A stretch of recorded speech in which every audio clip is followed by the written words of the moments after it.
Wally Wiseau s'apprête à combattre le sorcier le plus maléfique dans un grand combat épique où leurs magies vont s'affronter. Tu n'arriveras jamais à me jeter un sort, Lord Tête de Lézard. Ah oui? Crème glacée mal à la tétoum! Spaghetti jambes molou! Oh, coupé! Qu'est-ce qui vous fait rire cette fois? Je suis vraiment désolée, Nicolas. C'est juste que ça n'a pas du tout l'air magique. D'accord. Vous voulez de la magie? Je vais vous donner de la magie. Admirez mes effets spéciaux de tournage. Prends ça, Lord Tête de Lézard. Quoi? J'ai prévu d'appeler Tonton Sam. Alors, les amis, vous êtes prêts pour la prochaine danse? Non, je ne suis pas prêt. Il n'y a rien à faire, je n'arrive pas à l'éteindre. Et Tom ne va pas revenir avec le bon CD avant des heures. Tu vas m'écouter, espèce de vieux tas de ferraille insupportable. Arrête-toi tout de suite, c'est un ordre. Je suis désolée, Ernest. Je ne peux pas obéir à cet ordre. Alors ça, c'est ce qu'on va voir. Non, chef, je ne pense pas que ce soit... On passe en mode soirée bulle. Oh, c'est pire que la grande lance à incendie. Oh, une pluie tropicale.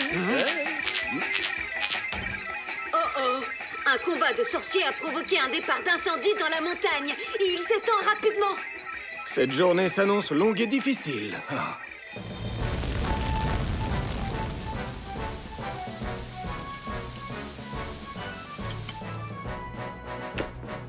Voilà, incendie éteint. Des étincelles sur de l'herbe sèche, c'est un mélange très dangereux. Je suis vraiment désolée, Sam. Je voulais juste que la scène ait l'air super magique. Tu sais ce qui serait vraiment super magique? Que tu ne provoques plus de catastrophe jusqu'à la fin de la journée. La scène finale est absolument sans danger, je te le promets. Bien, j'espère que tu as raison. Et maintenant, voici la grande scène du vol à dos de balai magique. Première prise. Non, Nicolas, cette tyrolienne est beaucoup trop haute. Bien sûr, ça fait partie des super effets spéciaux magiques de mon film. Je veux absolument que cette vidéo fasse le buzz. Tu as oublié? Elle sera tellement regardée que je vais gagner des tas d'amis sur Internet. Tout ce que tu vas gagner, c'est une jambe cassée. Tout va bien se passer. Ne vous en faites pas, j'ai absolument tout prévu. Oh, je ne veux pas regarder. Wow! Regardez, je vole! Ah! Oh, oh, oh, oh, oh! Je vais tomber! Vite, appelez Sam-le-pompier!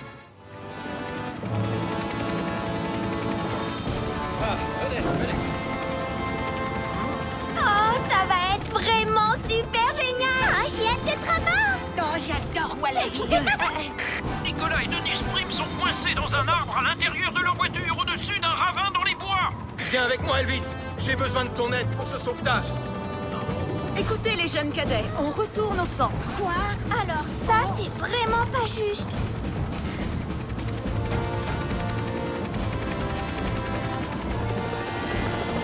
Oh, il n'y a que Nicolas Prim qui pouvait gâcher notre balade en hélicoptère.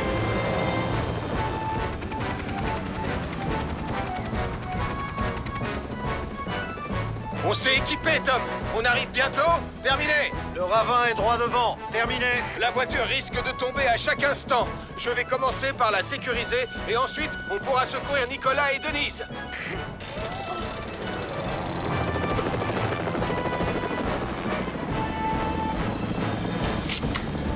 Sam, Elvis, attention, je vais vous descendre.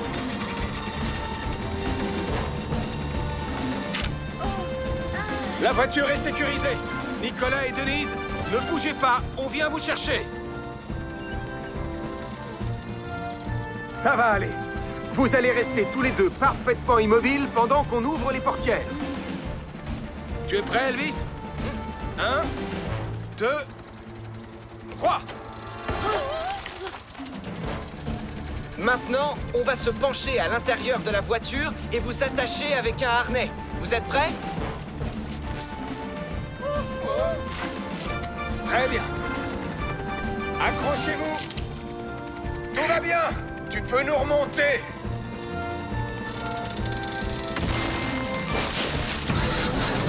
Julie, on va avoir besoin de Phoenix pour aller chercher la voiture de Denise. Terminé.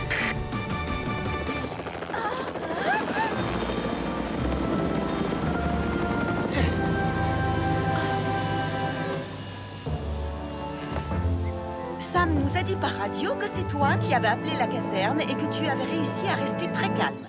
Pour te récompenser, je te donne une étoile des jeunes cadets. Alors là, on aura vraiment tout vu. Vous avez vu comme mon étoile est brillante? Et en plus, j'ai fait une balade à bord de Wallaby 2. Tout ça, c'est ma faute. J'étais en retard pour emmener Nicolas à la gare. Et ensuite, j'ai conduit beaucoup trop vite. Oui, Mathieu? Et combien d'incendies tu as éteints depuis que tu es pompier? Énormément.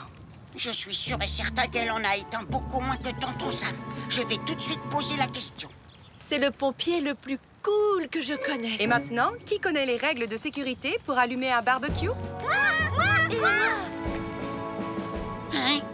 Oh, il n'y a pas de réseau par ici. Peut-être qu'en allant plus haut, j'aurai plus de chance. Fais attention, Arnold, il y a beaucoup de vent aujourd'hui. Oui, je l'avais remarqué. Ce serait sans doute plus simple si vous attachiez la manche à air en bas du mât avant de la hisser comme un drapeau. Oh, Sam, tu sais que tu es malin, toi. Tu n'avais pas besoin de l'échelle, Arnold. Si, j'en avais besoin. Oui, Mathieu? Oui, non, Ellie a déjà éteint beaucoup d'incendies. Non, peut-être pas autant que moi, mais un grand nombre. Allô? Allô? Je ne t'entends plus. Tonton Sam? Oh, c'est pas vrai. J'ai encore un problème de réseau. Et si je grimpais encore plus haut? Pour commencer, il faut placer la bonbonne de gaz sous le barbecue. C'est une opération qui demande de faire très attention et surtout quand il y a un feu de camp à proximité. Je vais le faire. Pas question, c'est moi. Calmez-vous, les filles. Nicolas, il est où, Mathieu? Je crois qu'il est parti par là pour essayer de capter le réseau. Écoutez, restez tous les trois ici et surtout ne touchez à rien. J'en ai pas pour longtemps. Je m'occupe d'installer la bonbonne de gaz. Non, Sarah, je vais le faire. Non, c'est moi qui veux le faire. Ellie nous a demandé de ne toucher à rien, je vous rappelle. Depuis quand tu fais ce qu'on te demande? Lâche cette bonbonne. Oh non! Vite, écartez-vous, les filles. Ne restez pas dans le sens du vent. Mathieu? Réponds-moi! Oh, je suis là-haut. N'aie pas peur. Si tu gardes ton calme, il ne t'arrivera rien. Accroche-toi bien à l'arbre et descends doucement le pied droit. Oui, c'est bien. Continue comme ça. Descends encore un peu et je pourrai t'attraper. Bravo, mon grand. Vas-y, laisse-toi tomber. Tu n'as aucun souci à te faire, je te rattraperai. Qu'est-ce que je te disais? J'essayais de téléphoner à tonton Sam, mais ce n'est plus la peine maintenant que tu es là. Finalement, on va devoir téléphoner à Sam le pompier. Là, il y a quelque chose. Tu viens de prendre en photo une boîte de conserve. Je ne crois pas que tu aies fait mieux, Nicolas Prime. Non, pas pour l'instant. Mais au moins, moi, à la fin, j'aurai une belle vidéo du monstre et pas la photo ratée d'une boîte de conserve. Ne t'inquiète pas, Sarah. Nicolas n'arrivera jamais à filmer le monstre du Pontipondinès. Regardez, Nicolas va filmer le monstre du Pontipondinès. Oh, j'ai hâte de voir à quoi il ressemble. Oh, le monstre se dirige droit sur moi. Je vais devenir le chasseur de monstres le plus célèbre du monde entier. Quoi? Bonjour, Nicolas. Mais enfin, tu n'es pas le monstre du Pontipondinès. Oh. Bravo, Nicolas, le plus grand chasseur de monstres du monde. Est-ce que tu as vu le monstre du Pontipondinès au fond du lac, Joe? Non, pas pour l'instant, Sarah. Mais je ferai une nouvelle tentative après le déjeuner. Allez, tu viens, Sarah? On va aller voir sur l'autre rive du lac.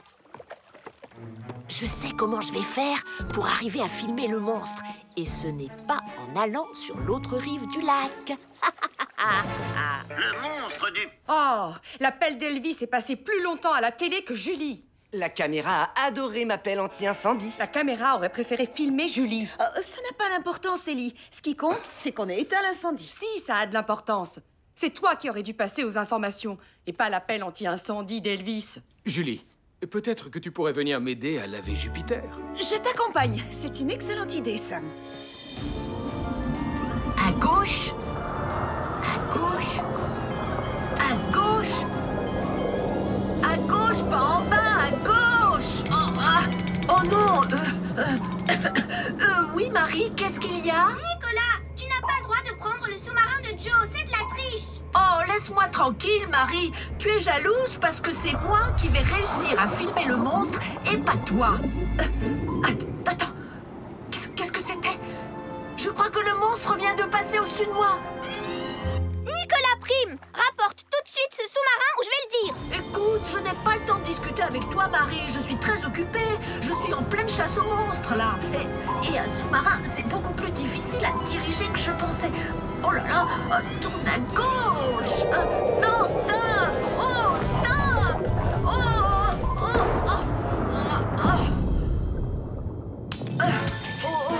Marie, tu voudrais bien appeler Sam, s'il te plaît? Je viens d'avoir un petit incident à cause d'une mauvaise manœuvre. Tu as cassé le sous-marin. C'est bien ça, Nicolas? Il est un peu cassé, oui. Et il est en train de prendre l'eau. Plus vite, Mathieu! Le prince ne va pas nous attendre. Ne regarde pas en bas, surtout. Oh, non, j'ai horreur. Oui, on est au courant. T'as horreur de traverser des ravins accrochés à une corde, mais t'es presque arrivé. Et voilà. Et maintenant, les amis, à mon tour, je vais vous montrer comment font les vrais baroudeurs.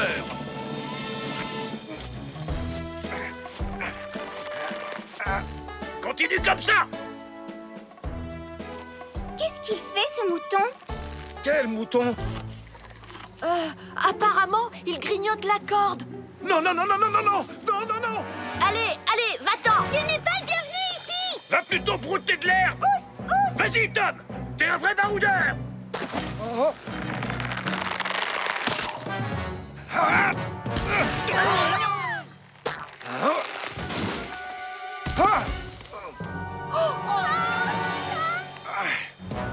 Je me suis blessé à l'épaule.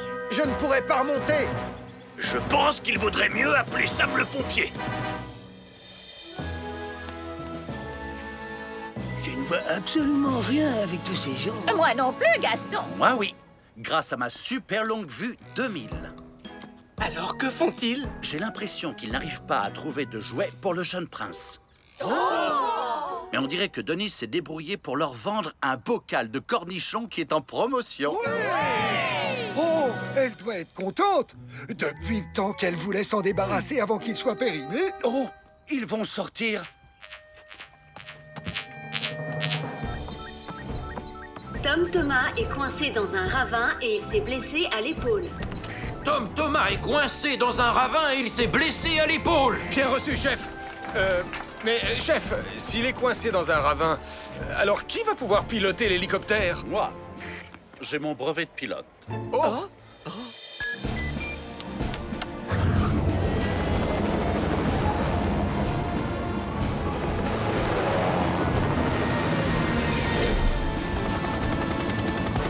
Je vais tenter de m'approcher le plus possible.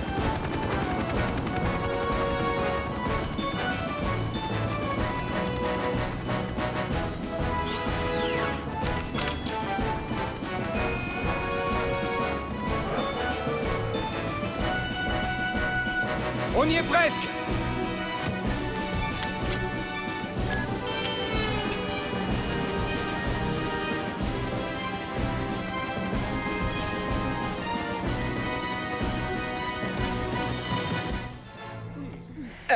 Sam, voilà, il y a eu un petit accident pendant que je lavais ton uniforme.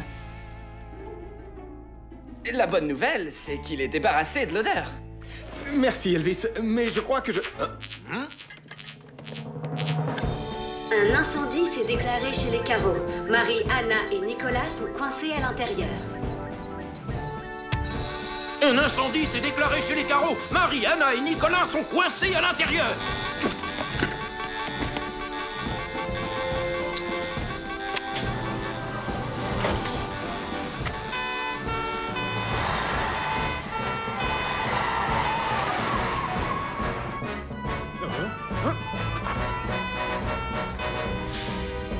Oh non!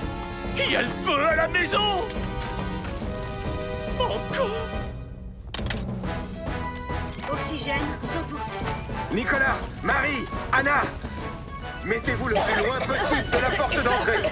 Tu es prête, Julie? Je suis prête, Sam. Restez au fond de la pièce!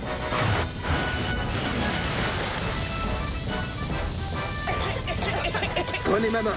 Restez le plus proche possible du sol. Je vais vous conduire dehors calmement un par un. Va tout droit et dirige-toi vers les lumières bleues clignotantes de Jupiter.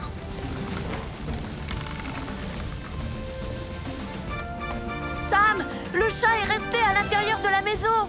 D'accord, Nicolas, je vais le chercher.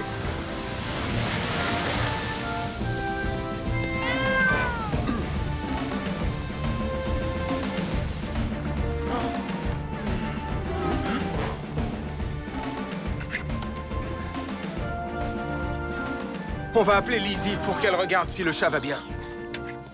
Le feu est maîtrisé, Sam. Lizzie, est-ce que le chat qui sent mauvais va bien? Il va bien. Et j'ai une bonne nouvelle. Je sais à qui il appartient. À Madame Chen. Elle doit me retrouver à la clinique. Et voilà, maintenant on ne saura jamais qui a volé les diamants de Pincy pour son bi. Oh, moi je sais qui c'est. C'est le colonel Ketchup. Attendez, c'était peut-être la comtesse Meringue. Oh, ou peut-être que c'était le professeur Caniche. Je crois que je vais devoir attendre de voir la fin du film pour savoir. Ça ne va pas être aussi simple que ça, Nicolas. Oh non! Mon super DVD! Maintenant, je ne saurai jamais qui l'a fait. Ce n'est pas ça qui compte, Nicolas. Vous savez que les enfants ne doivent jamais allumer de bougies. Oui, et on sait qu'il a fait quand même. Seuls les adultes ont le droit de les allumer et il faut les mettre à un endroit qui ne risque rien, loin des animaux de la maison. Pardon. Je te demande pardon. Moi aussi, je te demande pardon. Tu sens mauvais. Oh, regardez, je le savais. C'est un mystérieux lieu de rencontre. C'est un cabanon, Nicolas. Un cabanon avec un ordinateur installé devant, alors? Avec la lune en plein milieu de l'écran, alors? Je n'avais encore jamais dit ça avant, mais je pense que Nicolas a peut-être raison. C'est peut-être effectivement un mystérieux lieu de rencontre. Je te l'avais bien dit. Toi aussi, je te l'avais bien dit. Oh! Ils envoient des signaux aux habitants de la Lune. Non, pas du tout. Je crois que je sais de quoi il s'agit.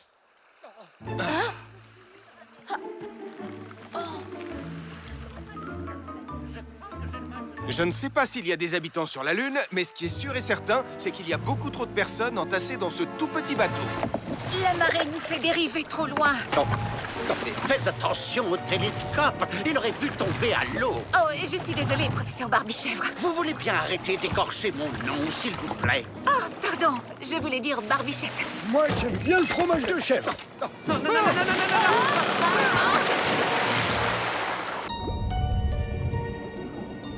Oh non! Le bateau s'est renversé! On ferait mieux d'appeler Sam le... Ah oui, tu es déjà là. Mais j'ai besoin de renfort. Appelle la caserne, Anna. Je vais prendre ce bateau et voir ce que je peux faire. Allô? Il y a un bateau et il s'est...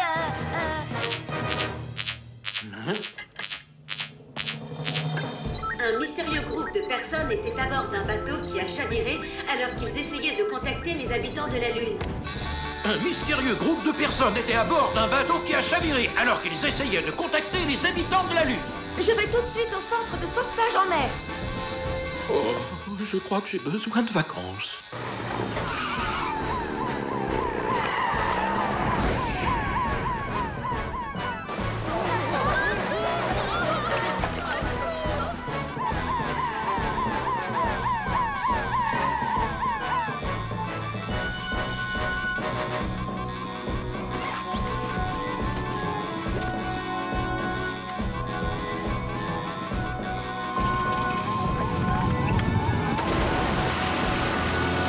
La marée est très forte ce soir, Julie. Ils peuvent être à des milles d'ici à l'heure qu'il est. Commence les recherches au nord, Ben. Sam est aussi à leur recherche. Message reçu, Julie.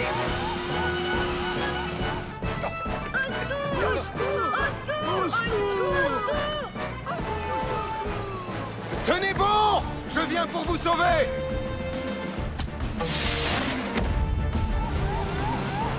Regarde, c'est sûrement Sam qui l'a envoyé.